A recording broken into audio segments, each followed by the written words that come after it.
Doctor নিষেধ করলে মানুষ হালাল খাবারগুলি যেমন মাছ মাংস দুধ ডিমগুলা ছেড়ে দেয়, কিন্তু আল্লাহ নিষেধ করার পরে হারামগুলা মানুষ সুদ ঘুষগুলো অনায়াসে খায়। আফসোস সেই বান্দাদের প্রতি যারা আল্লাহর আদেশ অমান্য করে হারাম কাজগুলা নির্দ্বিধায় চালিয়ে যায়। কাক দেখতে কালো বলে কেউ তাকে ভালোবাসে না, কেউ তাকে খাঁচায় পুষতেও চায় আবদ্ধ করে।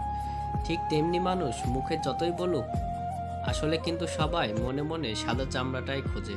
একদিন আমি টাকার সাথে কথা বললাম, টাকা তুমি তো শুধু কাগজের টুকরো মাত্র। টাকা হাসলো আর বলল, সত্যি আমি মাত্র কাগজের টুকরা, কিন্তু আমি জীবনে কখনো ডাস্টবিন দেখি নাই।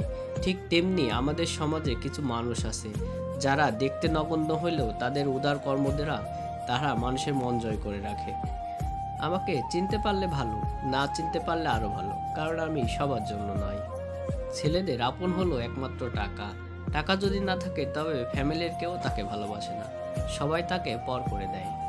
অন্যকে ছোট করে কাউকে কখনো বড় হতে দেখিনি, বরং যে ছোট করতে চেয়েছিল সে নিজেই ঘৃণিত হয়ে গেছে।